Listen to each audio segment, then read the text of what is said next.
ইয়ামানের ছেলেপেলেরা খেজুর খেয়ে খেজুরগুলি রাস্তা দিয়ে বিচি টিচি ফেলে দেয়। এই বিচিগুলি টুকায় টুকায় টুকায় টুকায় বাজারে বিক্রি করে।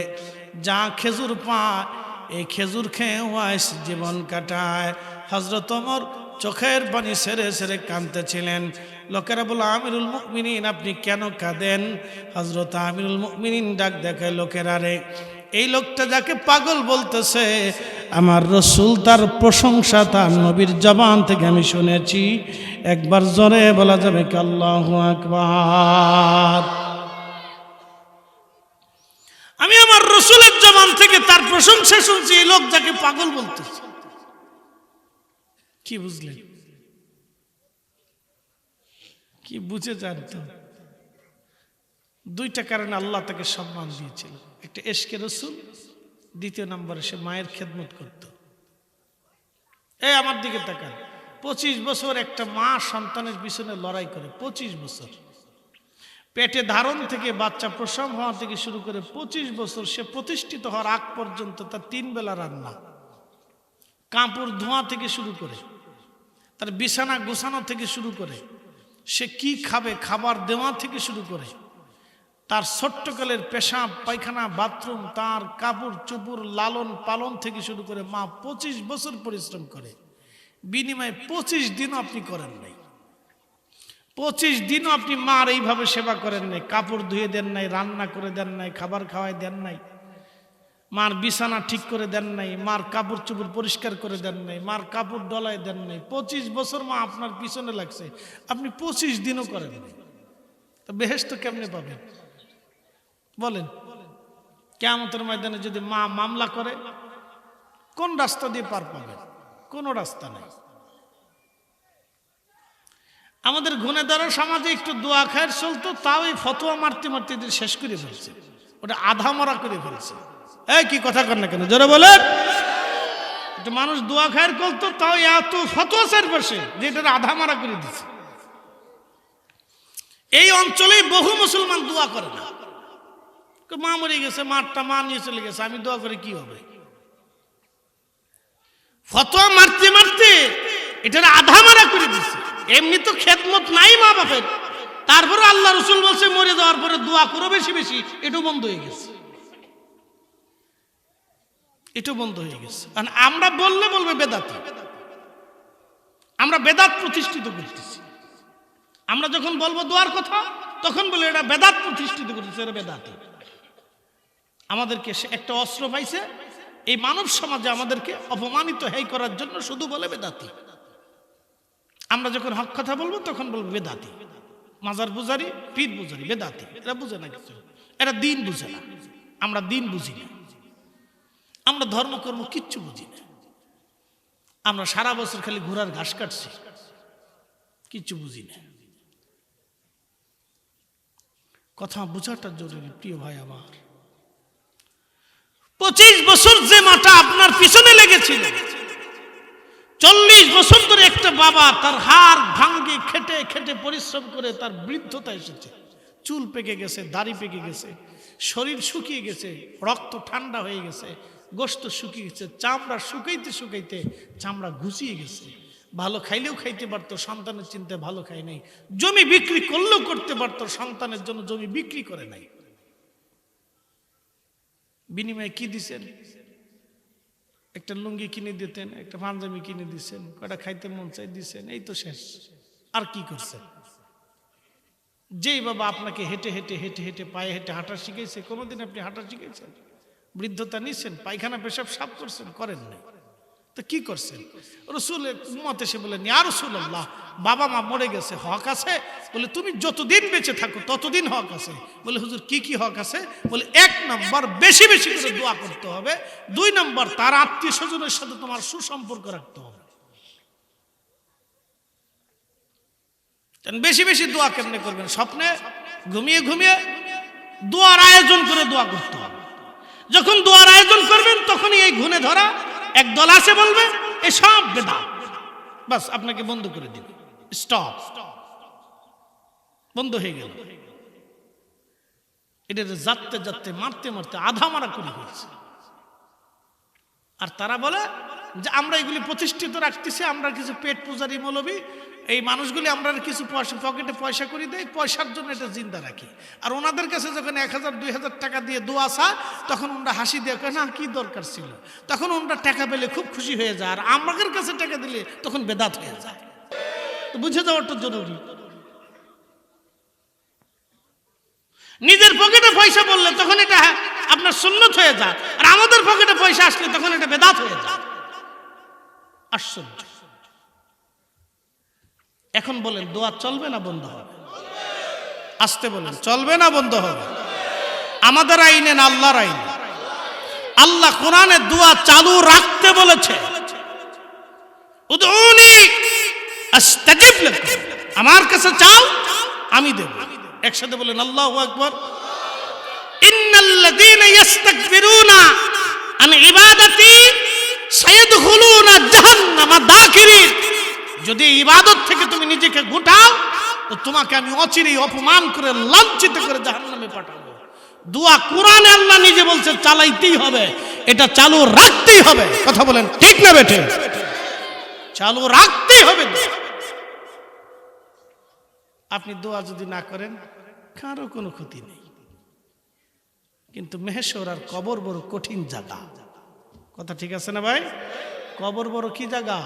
কঠিন জায়গা, বড় কঠিন জায়গা, কাজ হবে না। আল্লাহর নবী বলেন উম্মত, হাসরের ময়দানে কিছু মানুষ হবে লাঞ্ছিত, বঞ্চিত, গঞ্চিত, অপমানিত, কিছু মানুষ হবে সম্মানিত। বুঝতে পারতেছেন? হাসরের ময়দানে কিছু মানুষ হবে লাঞ্ছিত, বঞ্চিত, গঞ্চিত। দুনিয়াতে যারা সম্মানিত ছিল হাসরের ময়দানে তারা লাঞ্ছিত হবে। দুনিয়াতে যারা অপমানিত ছিল হাসরের ময়দানে তারা সম্মানিত হবে একটা কারণে, ইন্না আকরামাকুম ইনদাল্লাহি আতকাকুম।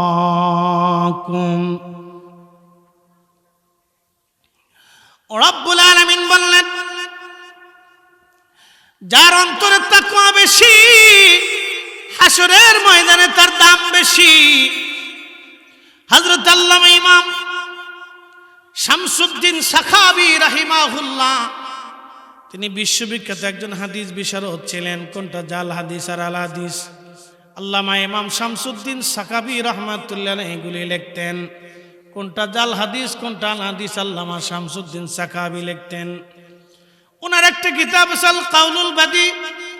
আল কাউলুল বাদীর মধ্যে তিনি একটা ঘটনা লেখেন। হযরত হাসান বসরি রাহমাতুল্লাহ আলাইহির জমানা। হাসান বসরি কোন জমানার আলেম ছিলেন আমি পরিচয় দিয়ে দেই। হযরত ইমাম হুসাইন যখন কারবালায় শহীদ, তখন হাসান বসরি বসরাতে তখনও ইমাম হুসাইনের জন্য একাধারে 3 দিন পর্যন্ত দোয়া করেছিলেন এবং কেঁদেছিলেন। বুঝতে পারতেছেন?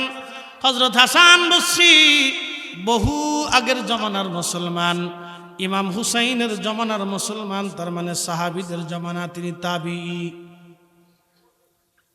শুধু তাবিঈ না, কিবারুত তাবিঈন, অনেক বড় তাবিঈ ছিলেন তিনি হাসান বসরি। আল্লাহু আকবার। বহু সাহাবীর সাথে তার সাক্ষাৎ হয়েছিল। হযরতে হাসান বসরি রাহমাতুল্লাহ আলাইহি, বন্ধু মনোযোগ দিয়ে কথা শুনে যাবেন। হাসান বসরির কাছে এক মহিলা সন্ধ্যাবেলা গেছে, কাঁদতেছে। যে হযরত হাসান বসরি বলে, মা কাঁদো কেন? মহিলা ডেকে বললেন, হুজুর আমার মেয়েটা সকালবেলা মারা গেছে, জোহরের পরে আমি তার জানাজা দাফন কাফন হলো, কবরে কবরস্থ করে আমি আপনার কাছে আসছি। বলে, মা কি জন্য আসছো? তখন ওই মহিলা বলতেছিল, হুজুর আমি আমার মেয়েটাকে দারুণ ভালোবাসি, সে আমার কলিজার একটা টুকরা। হুজুর মেয়েটা কবরে চলে গেল, আল্লাহ তাকে নিয়ে গেল, এখন জান্নাতি নাকি জাহান্নামী আমি কি করে জানবো? দয়া করে আপনি বলে দেন মেয়েটা জান্নাতি নাকি জাহান্নামী। হযরত হাসান বসরি ডাক দেখে, মা মেয়েটা জান্নাতি নাকি জাহান্নামী কি করে বলবো আমি? বলো মা, এটা তো আমার ক্ষমতার আওতার বাহিরে। আহা, কবর আসার পরে পৃথিবীর সব নিঃশেষ হয়ে যায়, দমটা ছাড়বেন, সব আপনার পর হয়ে যাবে। দম ছাড়বেন, পর হয়ে যাবে, আপনার ঘর থেকে বের করে নিয়ে আসবে, খাটিয়ার মধ্যে করে আপনার বিছানার চাদর দিয়ে ঢেকে রাখবে, অথবা আপনার নিজের কোনো চাদর দিয়ে কাপড় দিয়ে ঢেকে রাখবে।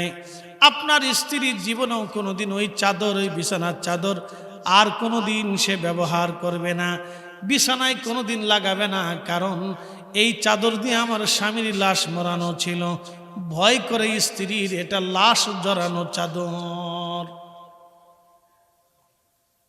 এটা লাশ জড়ানো চাদর। জীবনেও আপনার ছেলে মেয়ের ওই চাদর ব্যবহার করবে না, ওরা ভয় পায়। এটি বাবার লাশ জড়ানো ছিল, এক মুহূর্তেই সম্পর্ক চেঞ্জ হয়ে গেল। পৃথিবী এক মুহূর্তে সম্পর্ক চেঞ্জ, বুঝে যাওয়াটা জরুরি, আমাদের প্রত্যেকেরই বোঝা উচিত। এক মুহূর্তে সম্পর্ক চেঞ্জ, শুধু দম ফোরাইতে দেরি হবে, আপনার চেঞ্জ হইতে দেরি হবে না। 24 ঘন্টা আপনাকে ঘরে রাখবে না, রাখার সুযোগ নেই। আর শরীরে যদি গন্ধ বের হয় তাতে কোনো কথাই নেই। আহা, আপনাকে দ্রুত গতিতে কবরস্থ করার জন্য সবাই ব্যতিব্যস্ত হবে, সবাই চিন্তা, তাড়াতাড়ি দাও, তাড়াতাড়ি দাও, তাড়াতাড়ি দাও। কুল ইন্নাল মাউতাল্লাযী তাফিরুনা মিনহু ফাইন্নাহু মুলাকীকুম। হুজুর বলে দেন, নবীজি বলে দেন, বলে দেন, বলে দেন, মৃত্যু থেকে আমার বান্দারা পালায়। নবী গো বলে দেন, এই মরণ থেকে পালানোর কোনো রাস্তা নাই, এই মরণ তার সাথে মোলাকাত করবে। একদিন মাটির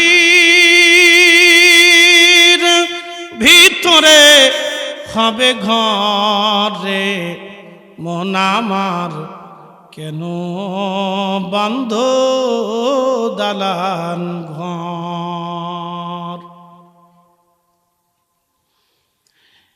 এই নসরপাড় এলাকার 100 বছর আগে যাকে কবর দেওয়া হলো, তার কবর আজ নিশ্চিহ্ন হয়ে গেছে। কথা ঠিক আছে না? তার কবরের পাশে দাঁড়ানোর মতো কেউ নাই আজ। ছেলে ভুলে গেল, নাতি ভুলে গেল, পুতি ভুলে গেল, বংশের মানুষ ভুলে গেল। আপনি আপনার বাবাকে কয়দিন মনে রাখেন? বাবার কথা বাদ দেন, দাদার কথা কয়দিন মনে রাখেন? দাদা চলে গেল, পর দাদা যিনি ছিলেন, আপনি পুতি হয়েছেন, তার কথা আপনি কয়দিন মনে রাখেন? পূর্বপুরুষ সব আজ বাতিল হয়ে গেল। ঠিক মনে রাখবেন, 100 বছর পরে আমাদের অস্তিত্ব পৃথিবী থেকে বিলীন হয়ে যাবে, আমাদের কবরের পাশেও দাঁড়ানোর মতো কোনো মানুষ থাকবে না। চির সত্য। আহা, আমরা এটাকে নিয়ে পারাপারি, মারামারি, কাটাকাটি, গুতাগুতি, লাফালাফি, কত কিছু করতেছি। এ বরুরার মুসলমান, মৃত্যু থেকে মানুষ পালায়, মরণ থেকে পালানোর কোনো রাস্তা নাই। মহিলা কাদার বলে, হুজুর আমার মেয়েটা জান্নাতি নাকি জাহান্নামী আমি জানতে চাই। হাসান বসরি বললেন, মা তুমি বাড়ি চলে যাও, রাত্রিবেলা যখন তুমি ঘুমাইবা মা, ঘুমানোর আগে তুমি এশা পড়বা, এশার নামাজ পড়ার পরে মা সব নামাজ শেষে তুমি 4 রাকাত নফল পড়বা। আর নওয়াফেল অতিরিক্ত, নওয়াফেল অতিরিক্ত। এই অতিরিক্ত ইবাদতকে আমরা বেদাত বানিয়েছি, এই অতিরিক্ত ইবাদতকে আমরা বেদাত বলে বন্ধ করে দিচ্ছি। নবীর দুরুদ সালাম পড়া অতিরিক্ত, কোরআন খতম দেওয়া অতিরিক্ত, কালেমা শরীফ তেলাওয়াত করা অতিরিক্ত, এগুলি নওয়াফেল। আর নওয়াফেল, আর নওয়াফেল অতিরিক্ত, অতিরিক্ত ইবাদত। ফতোয়া দিয়ে দিয়ে এই অতিরিক্ত ইবাদত আমরা বন্ধ করে দিলাম। অতিরিক্ত ইবাদতগুলি বন্ধ করে দিচ্ছে আজকে। এ নসরবারবাসী, হাসান বসরি ডাক দেখে মা রাত্রিবেলা যাই আশার নামাজ পড়ে 4 রাকাত নামাজ পড়বা তুমি। প্রথম রাকাতে সূরা ফাতিহার পরে সূরা তাকাসুর, আল্লাহাকুমুত তাকাসুর হাত্তা যুরতুমুল মাকাবির কাল্লা সাউফা তা'লামুনা সুম্মা কাল্লা সাউফা তা'লামুনা কাল্লা লাউ তা'লামুনা ইলমাল ইয়াকিন লাতারাবুন্নাল জাহিম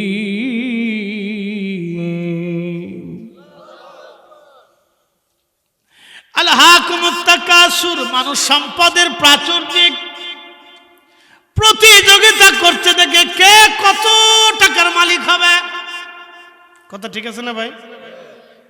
একজন যদি চিন্তা করে আমি যদি একটা চাকরি পাইতাম, অনেকের আছে, যদি আমি একটা মুদি দোকান দিতে পারতাম, তো দিছে মুদি দোকান দেওয়ার পরে চিন্তা করে আমি যদি এই বাজারের বড় মুদির ডিলার হইতাম, হইছে মুদির ডিলার, তখন আবার চিন্তা করে এই বাজারের সবচেয়ে বড় ব্যবসায়ী হইতে পারতাম, তো হইছে বড় ব্যবসায়ী, তখন চিন্তা করে এই বরুড়া থানার সবচেয়ে বড় ব্যবসায়ী হইতে পারতাম, আল্লাহ তারে তাই বানাইলো।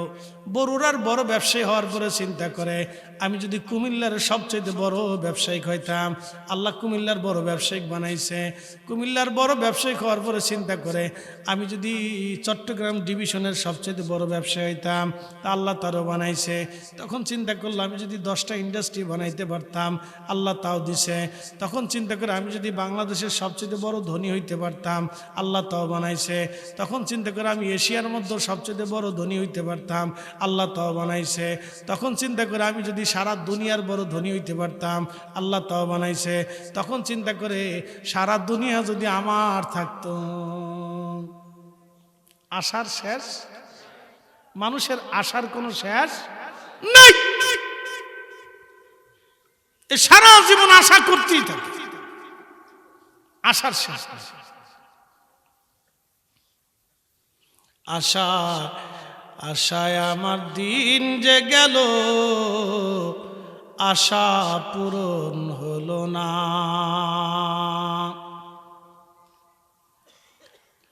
মানুষের জীবনের আশার শেষ হয় না, এই জন্য আল্লাহ বলেন আলহাকুমুত তাকাসুর।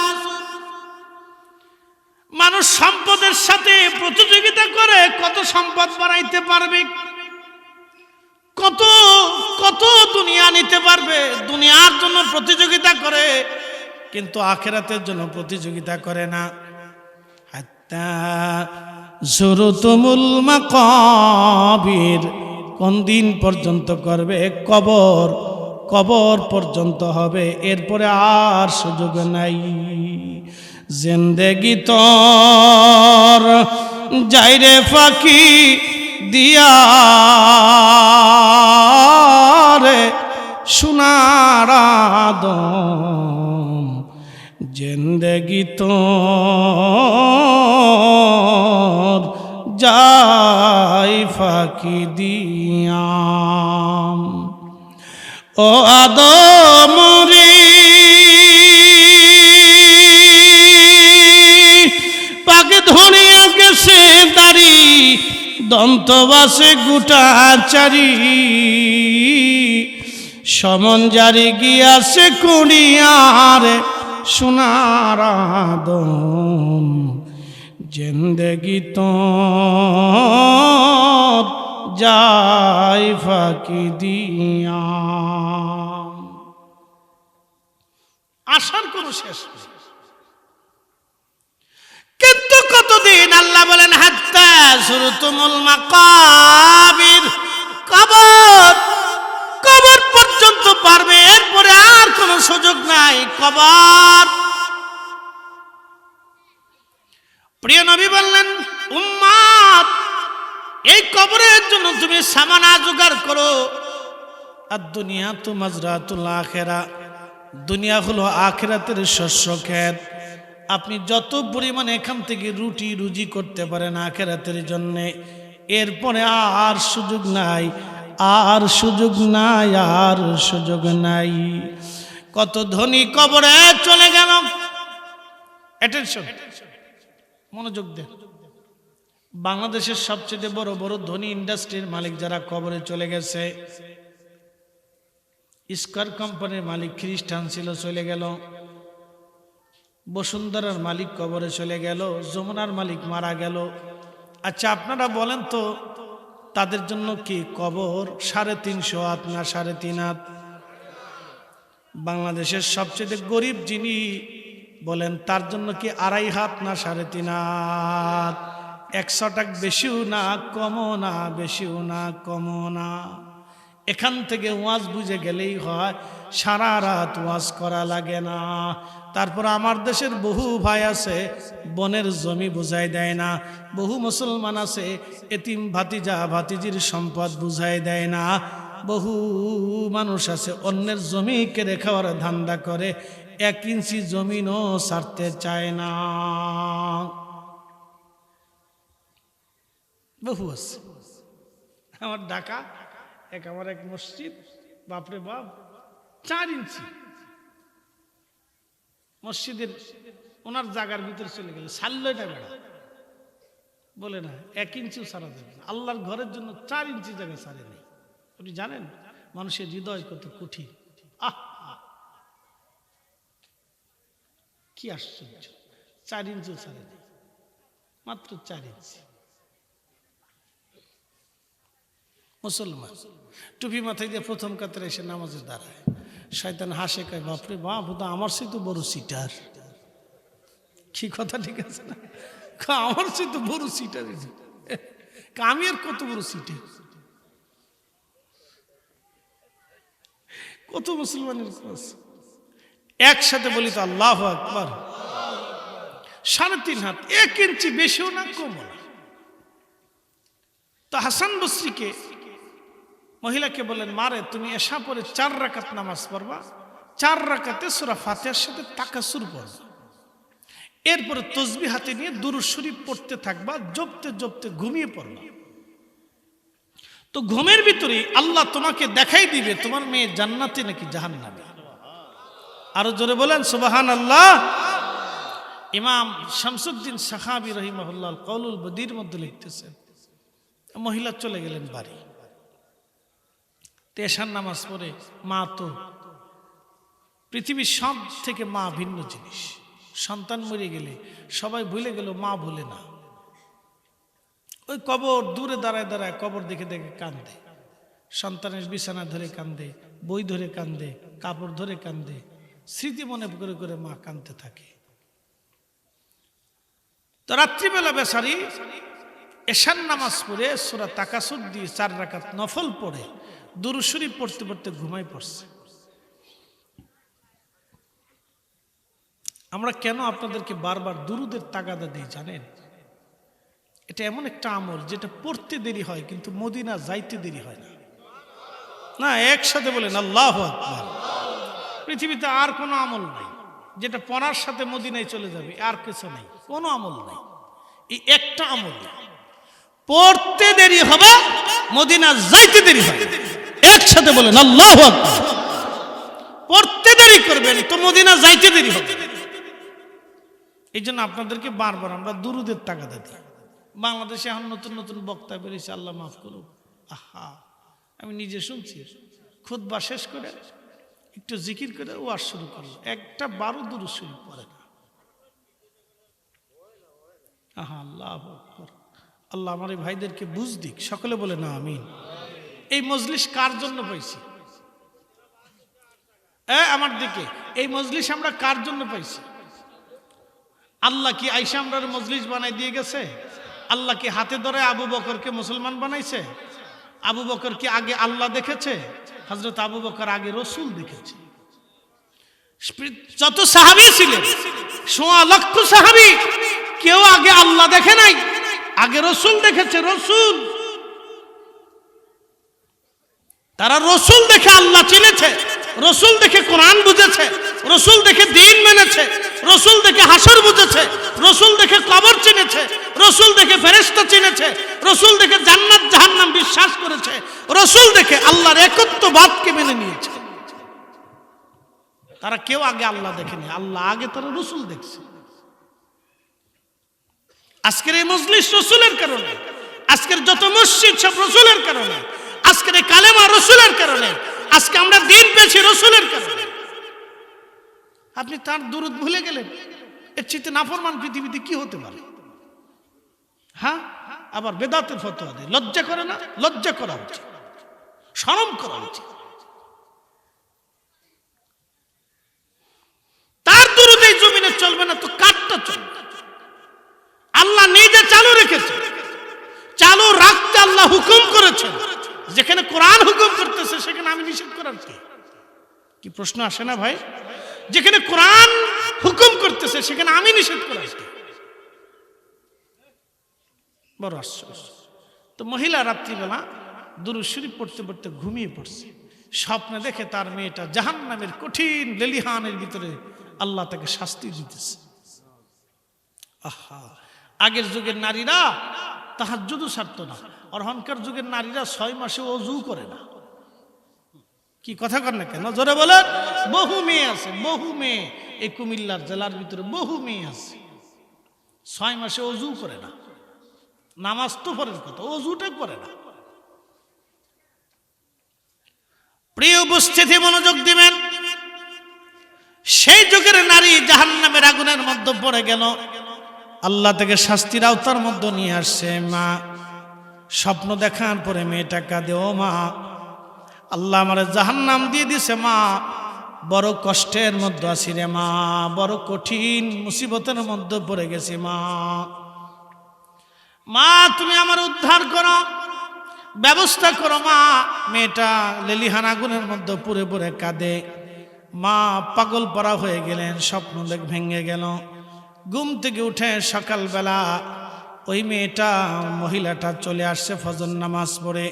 হাসান বসরির বরগাহে খানকা এসে বললেন, হুজুর রাত্রিবেলা আল্লাহ আমার স্বপ্ন দেখাইছে, আমার মেয়েটা কঠিন লেলিহান শিখার মধ্যে কষ্টে জ্বলতেছে।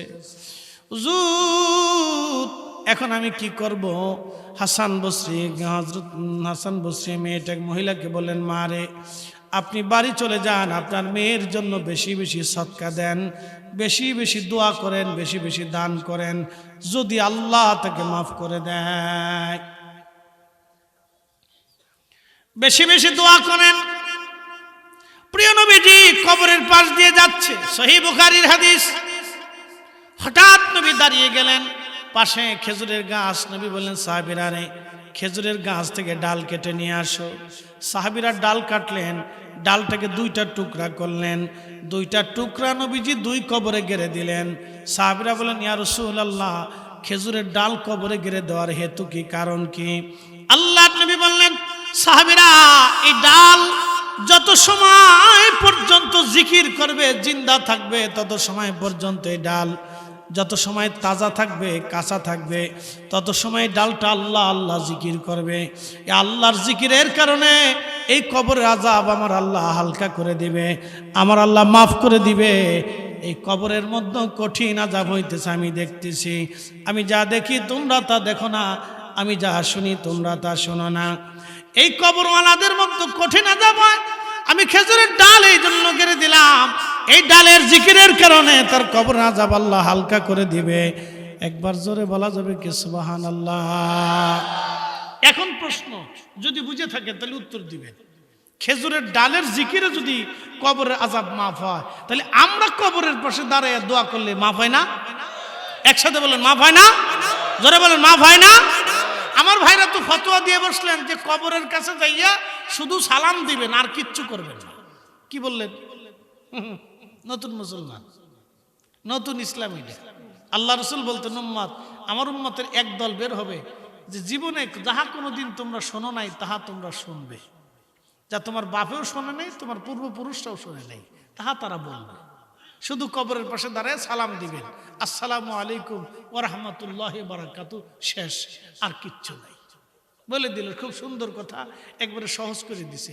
আমাদের ফরিদপুরে আগে ওই সিজনে আম টাম আসলে, এই কাঁঠাল টাঠাল পাকলে, এই ধান টান আসলে, এই ধান টান পাকায় সুন্দর করে মিষ্টি পাকাইয়া আমটা মানে দুধ টুধ এনে মুল্লা খাওয়াইতো। আমাদের মসজিদের ইমাম সাহেব হুজুরদেরকে আমরা বলতাম মুল্লা। তো এই হুজুরের মিলাদ শরীফ পরে দোয়া টোয়া করে মুল্লা খাওয়াইতাম, এটাকে বললো মুল্লা খাওয়াই না। তা আপনাদের কুমিল্লাতে কি বলে জানি না, তো হুজুর দাওয়াত আর কি। তা আমাদের অঞ্চলে বলতো মোল্লা খাওয়ায় না। একটা সুন্দর রেওয়াজ ছিল, বাড়িতে ধান টান আসলে হুজুরের দাওয়াত করে সবাই ডাক টাক দিয়ে মিলাদ টিলাদ পরে হুজুরের সবাই মেহমানদারি করতো। এটা একটা দোয়া খায়ের হইতো। কথা ঠিক আছে না ভাই? এখন আমের জায়গা আম আছে, দুধের জায়গা দুধ আছে, কিন্তু মোল্লার কপালে নেই। আচ্ছা কারণ কি? এটাকে আমের দোষ না দুধের দোষ? দোষ কার? মোল্লা কয় মিলাদ হারাম, পাবলিকে কয় ফাইসি আরাম। এখন যদ্দুর পারেন কিনে খান গে, আমরা ফিরি খাওয়াইতাম না। ফিরি খান গে, এখন কিনে খান। শোনেন, আমরা আমাদের কারণে আমাদের ইজ্জত নষ্ট করছি। প্রিয় উপস্থিতি, আবার একটা কথা চিন্তা করেন যে কবরের পাশে খেজুরের ডালের জিকিরে কবরের আযাব মাফ হবে। আল্লাহু আকবার। না না, জোরে বলেন আল্লাহু আকবার।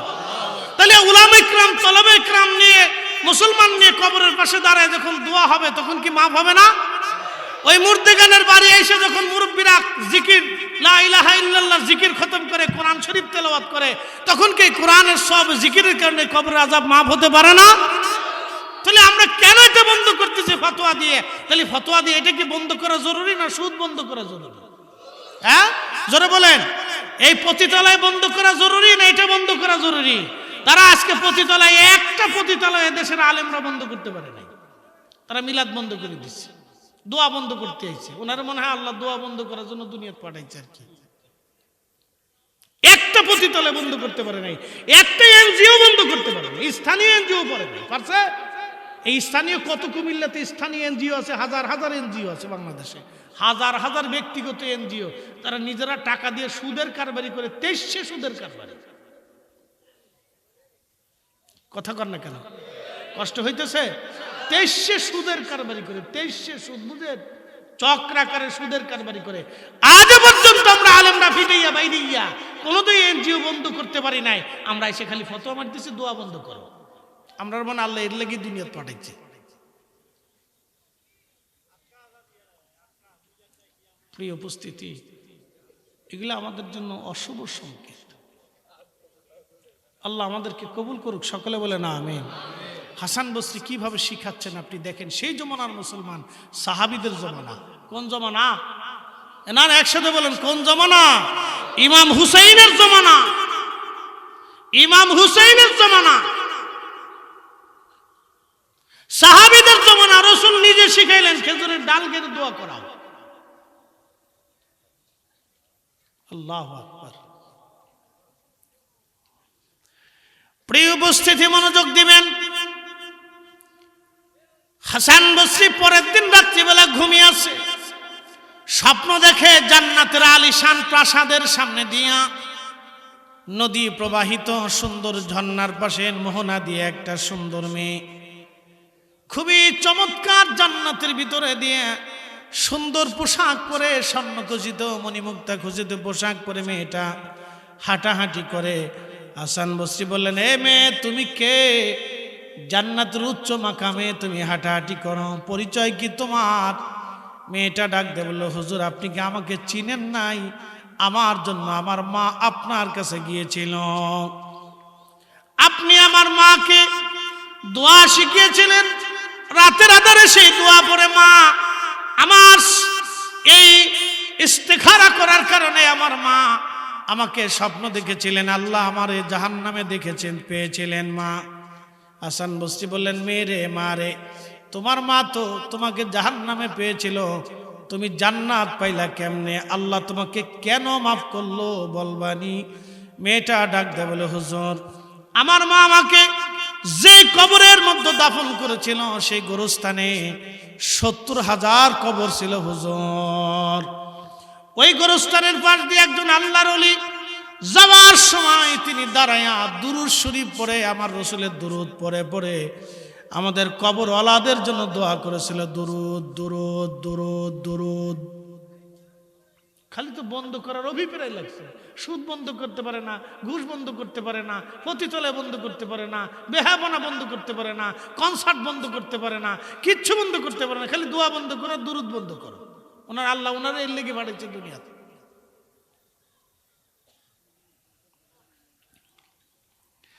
হযরত হাসান বসরি রাহিমাহুল্লাহ ডাক দিয়ে বলতেছে, মা কিসের কারণে আল্লাহ মাফ করছে বলবানি? হাসান বসরি রাহমাতুল্লাহ আলাইহি বললেন, মেয়েটা বলতেছে, হুজুর আল্লাহর একজন ওলি ওই কবরের পাশ দিয়ে যাওয়ার সময় অধিক পরিমাণে দুরূদ শরীফ পড়ে আমাদের জন্য কবর জিয়ারত করে দোয়া করে গিয়েছিল। আল্লাহ ওই দুরূদের উসিলায় আমাদের ৭০,০০০ কবরের সমস্ত কবরওয়ালাদেরকে আল্লাহ মাফ করে দিয়ে আল্লাহর দয়ার কারণে আমাদেরকে জান্নাতি বানায় দিয়েছে। কথা ঠিক আছে না? আর কেউ কি মাফ করানোর মতো আছে? তো উনি মাফ করছে।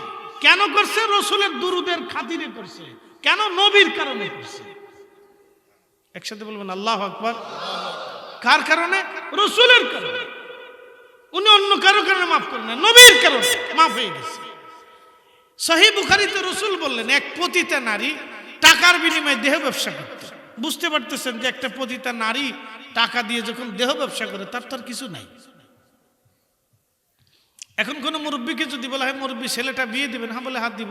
মেয়ে আছে একটা। বলে কে? মেয়ে কেমন? মেয়ে দেখতে খুব পরমা সুন্দরী, বাংলাদেশের শ্রেষ্ঠ সুন্দরীর একটা, লেখাপড়াও খুব ভালো, কথাবার্তাও খুব সুন্দর, কণ্ঠ মাশাআল্লাহ ভালো, দেখতেও সুন্দর, কাজবাজও ভালো। বলে কি করে? বলে টাকার বিনিময়ে দেহ ব্যবসা করে।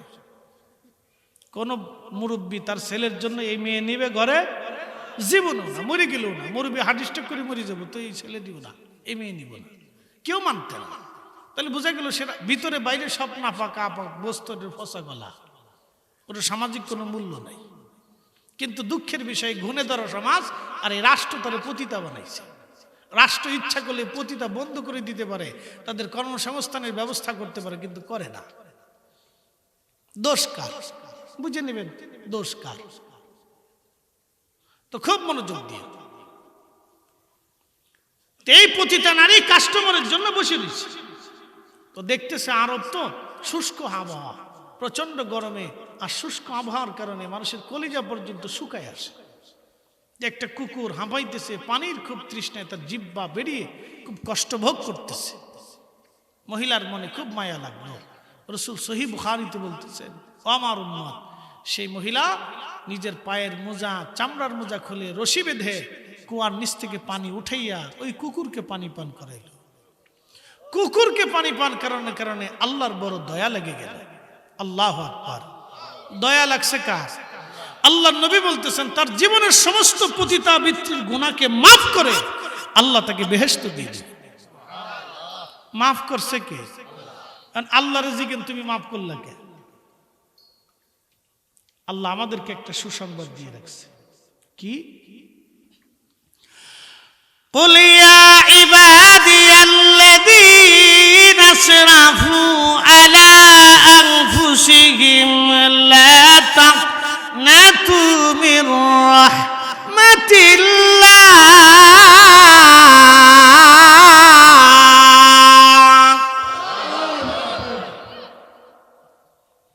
হে আমার বন্ধু, হাবিব আমার, আপনি বলে দেন, হে আমার বান্দারা, নিজের নফসের সাথে যত জুলুম করো, যত কবিরা গুনাহ করো, চিন্তার কোনো কারণ নাই।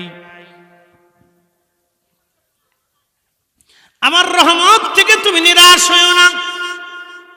শুধু কি এখানে আল্লাহ শেষ করলেন তা না, আল্লাহ আরো বাড়ায় বলেন, ইন্নাল্লাহা ইয়াগফিরুয যুনুবা জামিআ।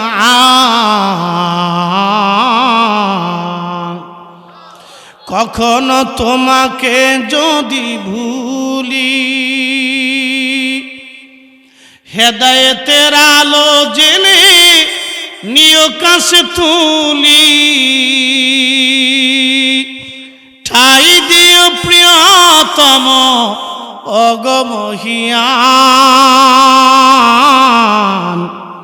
তুমি রহমান, তুমি মেহেরবান। অন্ধ গাহে না শুধু তোমারি গুণগান, বুঝে বুঝে না তব শান। তুমি রহমান, তুমি মেহেরবান। বুঝতে অসুবিধা হচ্ছে? ইন্নাল্লাহ, আল্লাহ কত বড় শক্তভাবে বলতেছেন, ইন্নাল্লাহ, নিশ্চয় আল্লাহ, ইয়াগফিরুয যুনুবা জামিআ, তোমার সব গুনাহকে আমি আল্লাহ মাফ করব। একসাথে বলেন আল্লাহু আকবার। মাফ করবে কে? কে করবে? মাফ চাবে কে? এটাও আল্লাহ চাইতো না। মাফ কারা চাবে? আমরা। জোরে বলেন কারা? আমরা। মাফ করবে কে? এখন মাফ না চাইয়া, হাত না উঠাইয়া মাফ কেমনে চাবে বলেন? এখন সভাপতি মহোদয়ের সাথে একটা ছেলে বিয়াদবি করছে, ধরেন রাস্তায় আসার সময় বিয়াদবি করছে, তার মা তাকে খুব বকাঝকা করছে, মুরব্বী মানুষ তুই বিয়াদবি করছিস, যা মাফ চা। আর ছেলেটা সামনে এসে কয়, সভাপতি সাহেব মাফ করে দেন। কেমন হবে না বলেন?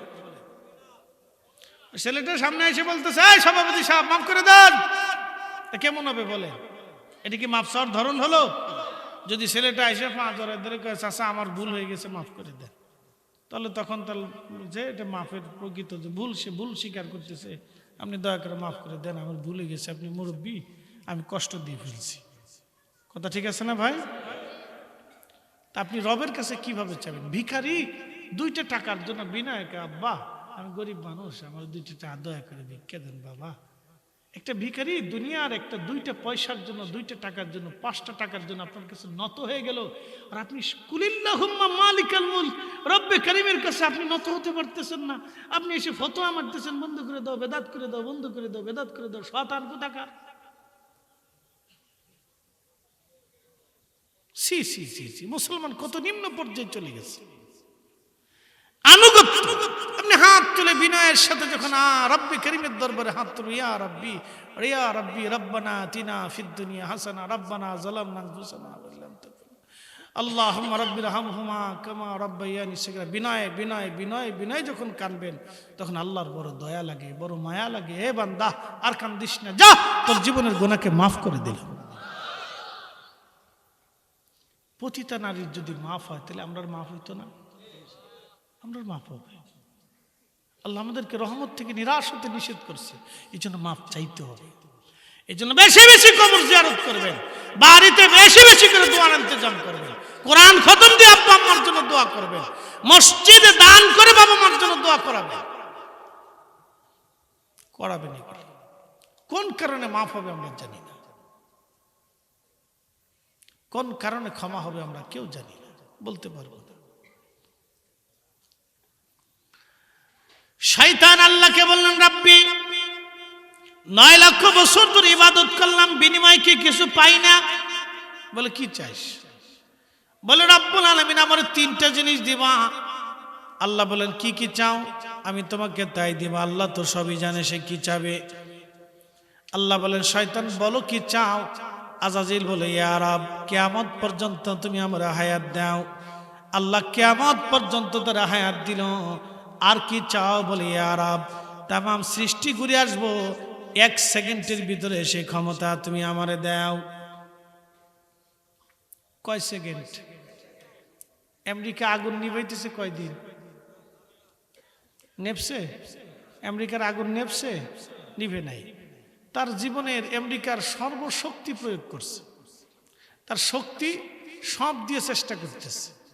সমস্ত মেধাবীরা বসে গেছে কিভাবে আগুন নিভানো যায়, তার সমস্ত মেধা ব্যয় করতেছে, কিন্তু আগুন নিভাইতে পারতেছে না। স্মরণকালের ইতিহাসের সেরা দুর্ঘটনায় পড়ছে আমেরিকা।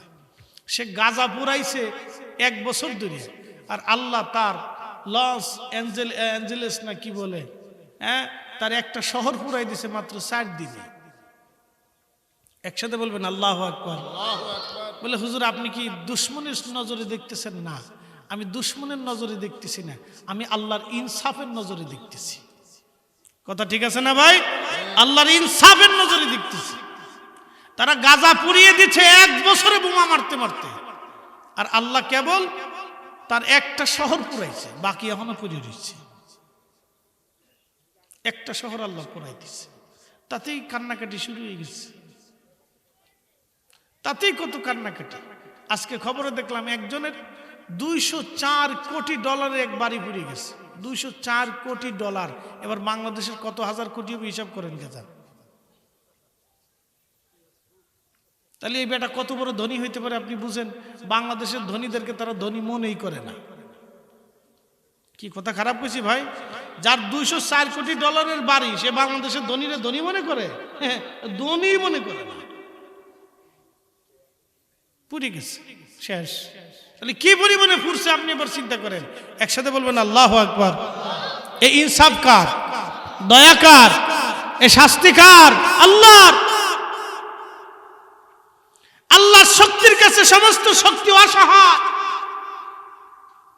আল্লাহর মায়ের কাছে সব মায়ের অসহায়। আল্লাহর ক্ষমতার কাছে সব ক্ষমতা অসহায়। এটা আল্লাহ শিক্ষা দিয়ে দিল। ভাবতেছেন আপনাদেরকে ছেড়ে দিবে? না। আপনি মুসলমানদের ছেড়ে দিবে? না। আপনি মুসলমান নামাজ পড়েন না, আল্লাহ মাফ করে দিবে? ছেড়ে দিবে না, তা দিবে না। আপনি মুসলমান অন্যায় বিচার করবেন, আল্লাহ ছেড়ে দিবে? তা হবে না। বাংলাদেশের হাজার হাজার গ্রামে 64,000 গ্রাম বাংলাদেশ আছে। 64,000 গ্রাম, 64,000 গ্রামে এখনো ঠিক মতো ন্যায় বিচার হয় না। স্বজন প্রীতির বিচার হয়, আত্মীয়তার বিচার হয়, দলের বিচার হয়, মতের টানে বিচার হয়। কি কথা কন না কেন? জোরে বলেন। তাহলে আপনি শান্তি কিভাবে চান? গজব আমাদের উপরও রেডি আছে, খালি যে কোনো সময় ফেলাই দিবে ঠাস করে। এখনো হয় না। আদালতে যাবেন, মামলা একটার পর একটা চলতেছে, বছরের পর বছর ধরে মামলা চলতেছে। আদালতে এটা ঘুরতে ঘুরতে ঘুরতে ঘুরতে বারান্দা দিয়ে দৌড়াইতে দৌড়াইতে যান, শেষ। চলতেছে। প্রিয় উপস্থিতি হাজিরিন, ও নবীর উম্মত, কথাগুলি মনোযোগ দিয়ে শোনাটা জরুরি। আমি আপনাদেরকে বোঝাইতে চাচ্ছিলাম, আমরা তো অল্প দিন জন্য দুনিয়াতে আসছি, অল্প দিনের জন্য আবার চলে যাব। তবে আল্লাহর ক্ষমার আশা করেন, কিন্তু ক্ষমা চাইতে হবে। এই জন্য অধিক পরিমাণে রবের কাছে হাত তুলে মাপ চাইতে থাকেন। আল্লাহর নবী বলতেন, উম্মত আমি 70 বার দিনে ইস্তেগফার করি, 70 বার। নবীর জীবনে কোনো গুনাহ ছিল না, তারপর আল্লাহর নবী ইস্তেগফার করে আল্লাহর নৈকট্য নিতেন। আপনি বেশি বেশি আল্লাহর কাছে মাপ চান, বেশি বেশি চান। আল্লাহ ভুল হয়ে গেছে, আল্লাহ ভুল হয়ে গেছে, আল্লাহ ভুল হয়ে গেছে, বেশি বেশি চান। যত বেশি চাবেন তত বেশি মাপ পাবেন। চাবেন না পাবেন না, চাবেন না পাবেন না। এই জন্য অধিক পরিমাণে দোয়া, অধিক পরিমাণে দোয়া। আমি অধিক পরিমাণে দোয়া বাংলাদেশের মধ্যে সিলেটে বেশি বেশি। সিলেট পুরা ডিভিশনটা, আল্লাহু আকবার। যার বাড়িতে যাবেন, আলেমরা গেলে সাহ বউকা একটু খাবার টাবার করে, সাহ আমার লাগে একটু দোয়া করো, একটু হাত উঠাও, আল্লাহর দরবারে একটু হাত উঠে আমার লাগে দোয়া করো। তারা দুরূদ শরীফ পড়ে হাত তুলে দোয়া করে। আমি সিলেটের প্রত্যেকটা বাড়িতে এরকম দেখছি। যত বাড়িতে দাওয়াত দিছে, খাওয়া শেষ হইলে বলছে, সাহেব একটু দোয়া করুক কাছে, সাহেব আমরা লাগে একটু দোয়া করুক কাছে, আল্লাহ আমরা রহমত দেয়, আল্লাহ আমরা মাফ করি দেয়। আমরা যেটা আল্লাহ রহমত দেয়, আল্লাহ আমরা মাফ করি দেয়, সাহেব দোয়া করুক কা, আমরা লাগে দোয়া করুক কা। সাহেব ছেলে বীর লন্ডন আছে, মেয়ে লন্ডন আছে, নাতিপুতি লন্ডন আছে, আমরা লে দোয়া করুক কা। সাহেব দোয়া করে, আর আমরা দোয়া ভুলেই গেছি, মনেই নেই দোয়ার কথা। দোয়া করবে, বেশি বেশি করবে, কোনো বেদাত নাই, ডাহা মিথ্যা কথা, কোনো বেদাত নাই। যত পারেন দোয়া করবে। আচ্ছা, জুল খুয়াইসা তামিমি, মাশাআল্লাহ, এমন একজনের নাম কইছে, নাম তো মারাত্মক নাম, আব্দুল্লাহ ইবনে জুল খুলাইসা আর তামিমি। এটা বড় শয়তানি ছিল, মারাত্মক আজাজিল।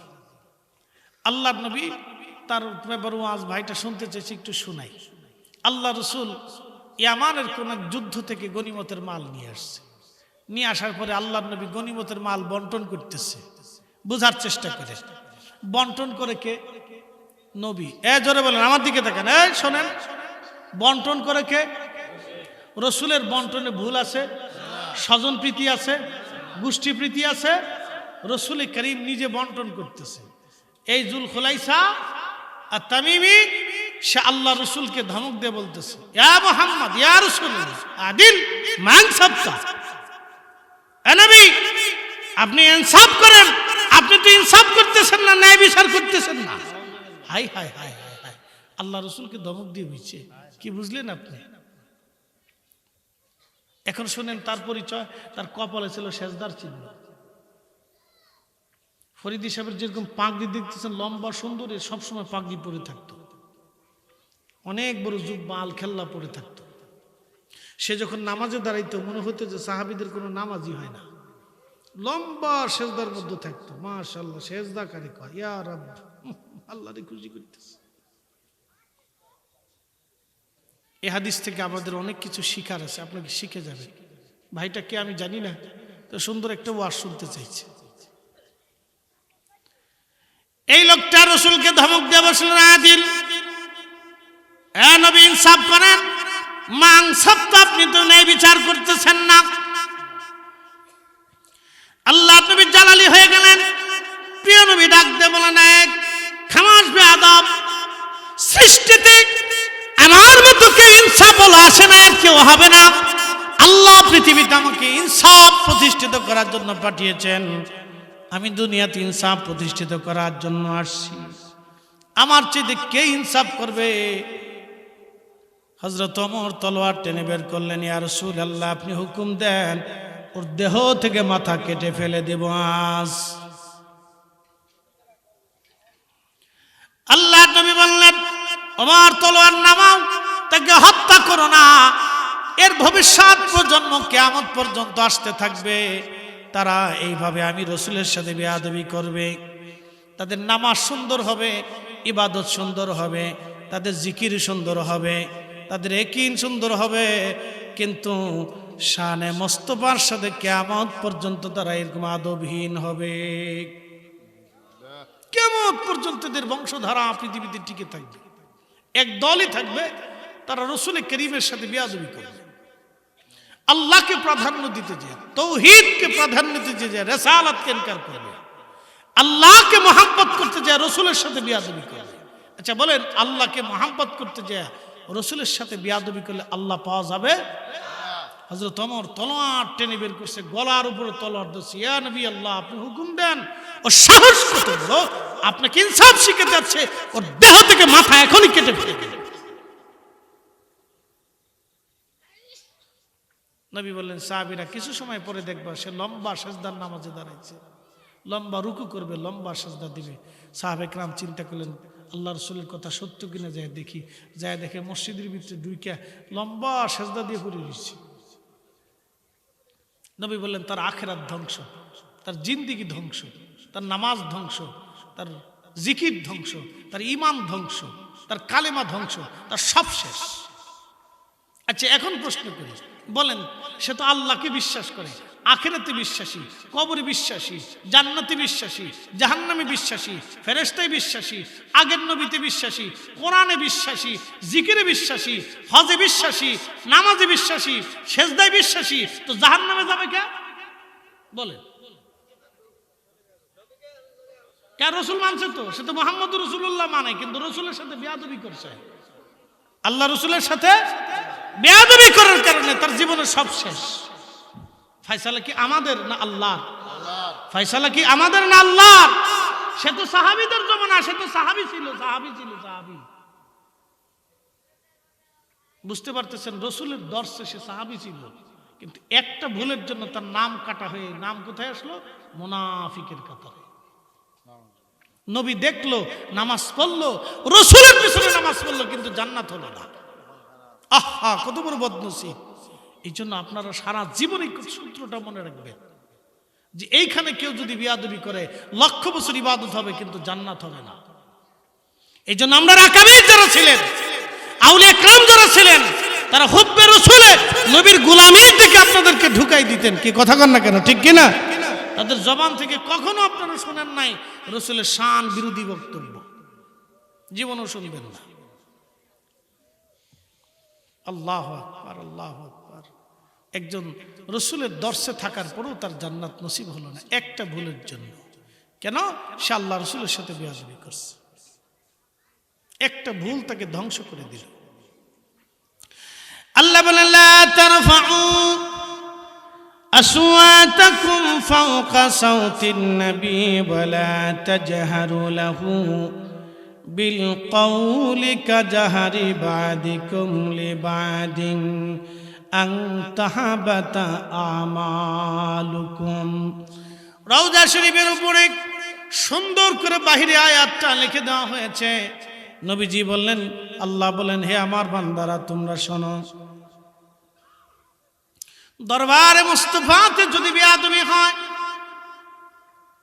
তোমাদের আওয়াজ যদি উঁচু হয়ে যায়, রসুলে করিমের আওয়াজ থেকে যদি তোমাদের আওয়াজ উঁচু হয়, অর্থাৎ দরবারে মুস্তাফাতে যদি বেয়াদবি হয়, তাহলে আমার বান্দা তোমরা শোনো, তোমাদের জীবনের যত আমল আছে, আংতাহাবাতা আমালুকুম, তোমাদের জীবনের কোনো আমল আল্লাহর দরবারে কবুল হবে না। না নামাজ কবুল হবে, না রোজা কবুল হবে, না জিকির কবুল হবে, না হজ কবুল হবে, না জাকাত কবুল হবে, না তোমার দান কবুল হবে, তোমার কিচ্ছু কবুল হবে না। তোমার জিন্দিগি বরবাদ, আখেরাত বরবাদ হয়ে যাবে। তুমি আখেরাতে কিছুই পাবা না, সব শেষ। ফায়সালা কার? একসাথে বলেন, কার? আমরা কবরে যাব কিনা, হাসরে দাঁড়াবো কিনা, হাউজে কাউসারে পানি লাগবে কিনা, লাগলে কার কাছে যাবে? আল্লাহর কাছে। কি হাউজে কাউসার আসেনি এখন? বরাদ্দ দিছে কারে? আল্লাহ।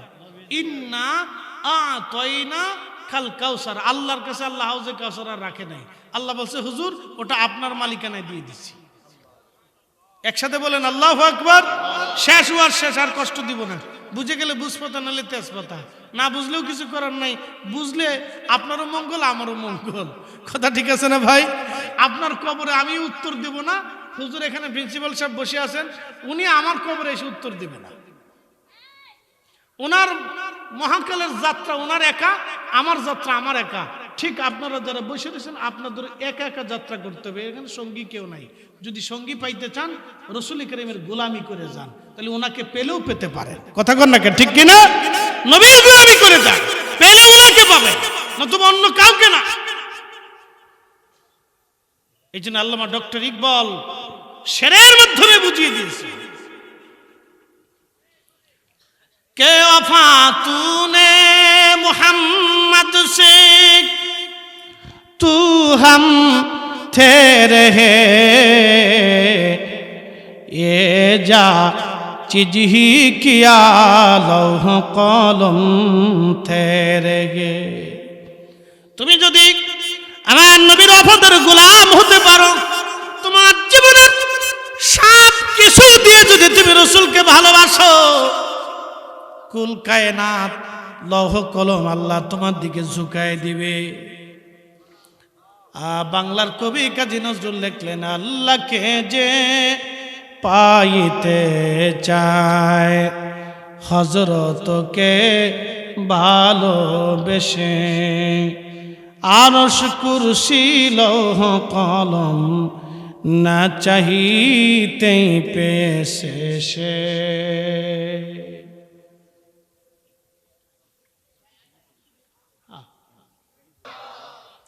প্রিয় উপস্থিতি, আরবিতে একটা প্রবাদ আছে, শরফুল মাকিনা ও শরফুল মাকান, শরফুল মাকানে ও শরফুল মাকিন।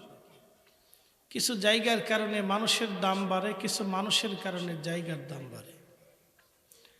আজকের মোহতারাম সম্মানিত সভাপতি, প্রধান অতিথি, প্রধান বক্তা, আলোচকদের কারণে কিন্তু মাহফিলের দাম বাড়ে নাই, বরং মাহফিলের কারণে আমাদের দাম বাড়ছে। কথা ঠিক আছে না ভাই? মাহফিলের কারণে কাদের দাম বাড়ছে? আমাদের দাম বাড়ছে। কারণ এই মাহফিল আল্লাহর বেহেশতের বাগান।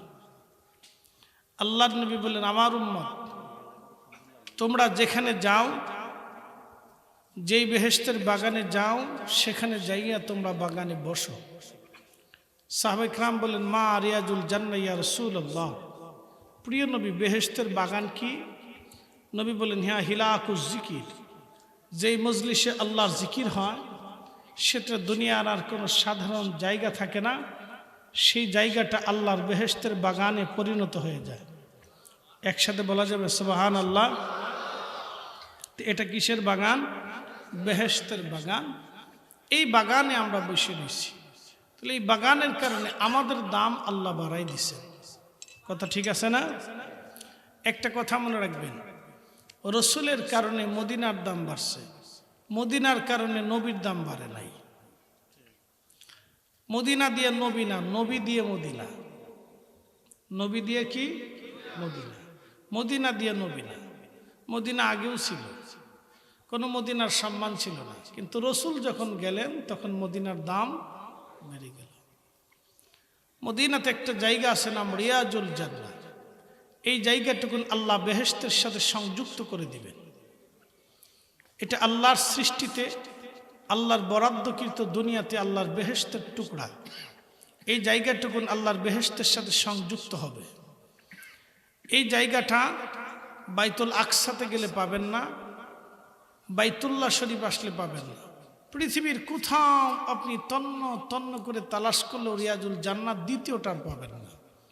শুধু একটা স্থানে এই জায়গাটা আছে, মসজিদে নববীতে। তাও কোথায়? হুজরা শরীফ থেকে আমার নবী মিম্বর শরীফ পর্যন্ত আসতেন, মিম্বর থেকে হুজরা শরীফ পর্যন্ত যাইতেন। যাওয়া আসা, যাওয়া আসা, যাওয়া আসা, যাওয়া আসা, যাওয়া আসা। এই যাওয়া আসার কারণে এই জায়গাটুকুন আল্লাহ রিয়াজুল জান্নাহ বানিয়ে দিলেন, বেহেশতের টুকরা বানিয়ে দিলেন। একসাথে বলেন আল্লাহু আকবার। আমাদের ভোটে না, রসুলের কারণে। জোরে বলেন। পৃথিবীতে একটা জান্নাত পাইছেন আপনি রসুলের কারণে। ওইখানে যদি নামাজ পড়েন তাহলে বুঝবেন আপনি বেহেশতে নামাজ পড়েছেন। ওইখানে যদি দোয়া করেন তাহলে বুঝবেন আপনি আল্লাহর বেহেশতের ভিতরে দোয়া করেছেন। ওই জায়গাটুকুন আল্লাহর বেহেশতের সাথে সংযুক্ত হবে। সুবহানাল্লাহ কি বাড়ি যায়? তাহলে কি রিয়াজুল জান্নার কারণে নবীর দাম বাড়ছে না রসুলের কারণে রিয়াজুল জান্নাহ হয়েছে? রসুলের কারণে হয়েছে। এই জন্য আরবি প্রবাদ শরফুল মাকিন ও শরফুল মাকান, শরফুল মাকান ও শরফুল মাকিন।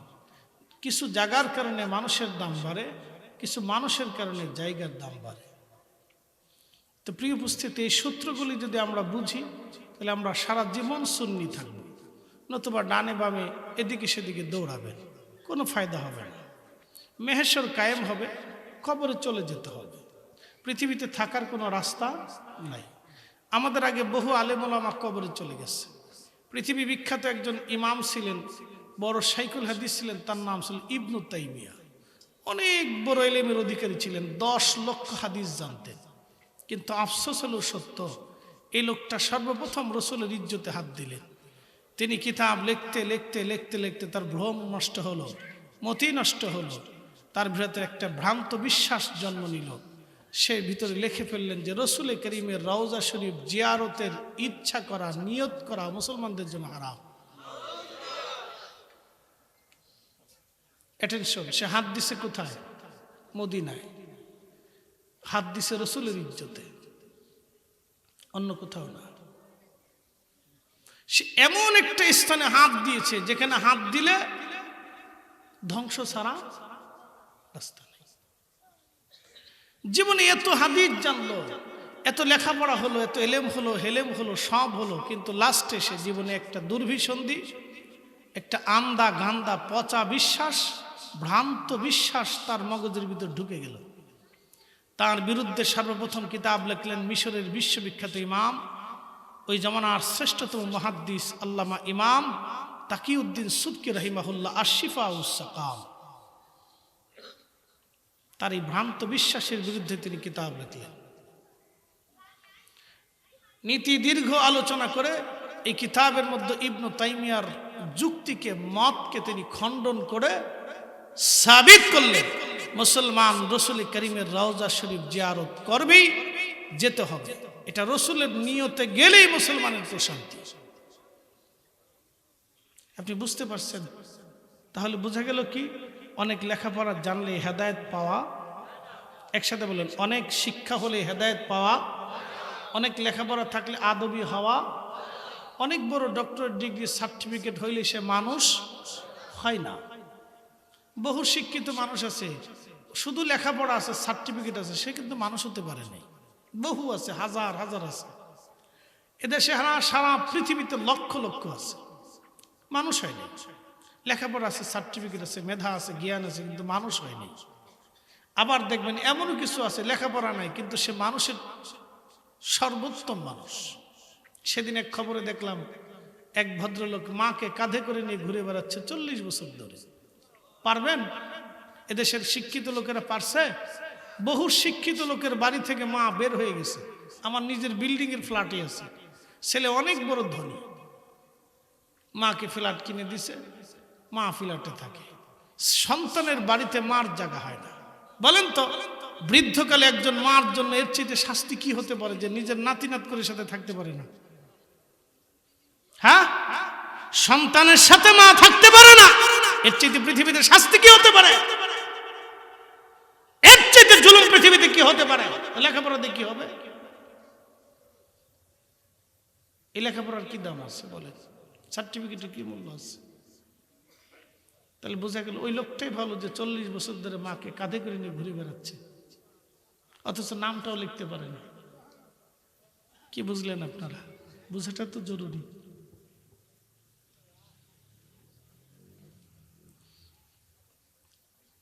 প্রিয় উপস্থিতি হাজিরিন, বাড়িতে বাহিরে যে যেখানে আছেন কথাগুলি শোনার চেষ্টা করবেন। পৃথিবীতে একজন নবীর আশিক ছিলেন, তার নাম হযরত ওয়াসিল কারনী রাদিয়াল্লাহু আনহু। আল্লাহর নবীর বাড়ি এসে কোনোদিন একটা হাদিস তিনি শোনেন নাই, জীবনে কোনোদিন তিনি একটা আয়াত রাসূলের দর্স থেকে কখনো শিখেন নাই, কিন্তু তার প্রশংসা আমার নবী তার নিজের জবান দিয়ে করে গেছেন। একবার জোরে বলা যাবে কি মারহাবা? বুঝতে পারছেন? একটা হাদিস রাসূলের দর্স থেকে কোনোদিন শিখেন নাই। আপনারা যারা ইলমের বড়াই করেন যে আমরা অনেক বড় কিছু শিখে ফেলছি না, হ্যাঁ, বুঝাটা জরুরি। হযরতে ওয়াসিল কারনী একটা আয়াতও কখনো শিখেন না, একটা হাদিসও কোনোদিন শিখেন না। এই ব্যক্তি শ্রেষ্ঠ কেন হল? সহিহ মুসলিমের কিতাব ফাযাইল ওয়া সাহাবী নবী বাবু ফাদাইল ওয়াসিল কারনী রাদিয়াল্লাহু আনহু, তার এই বাবের ভিতরে তার ফজিলত লেখা হয়েছে। আল্লাহর নবী বলতেন, ওমর যদি কোনোদিন তুমি তার সাক্ষাৎ পাও তো তার কাছ থেকে তুমি তোমার নিজের মাগফিরাতের জন্য দোয়া চেয়ে নিও, কারণ ওমর যদি তুমি তাকে পাও তো আমার উম্মতের গুনাহের মাগফিরাতের জন্য তার কাছ থেকে দোয়া চেয়ে নিও। উম্মতের জন্য কি রাসূল যথেষ্ট না? আসতে বলেন কেন, জোরে বলেন। আমাদের জন্য কি রাসূল যথেষ্ট না? তো রাসূল যথেষ্ট থাকার পরে ওমরকে নবী বলে দিলেন, ওমর আমার ওয়াইসের কাছ থেকে আমার উম্মতের জন্য দোয়া চেয়ে নিও, কারণ আমার ওয়াইস মুস্তাজাবাতুদ দাওয়া, দোয়া করবে তো কবুল হবে, যাহা চাবে তো আল্লাহ তাহা দিবে। একসাথে বলবেন আল্লাহু আকবার। অথচ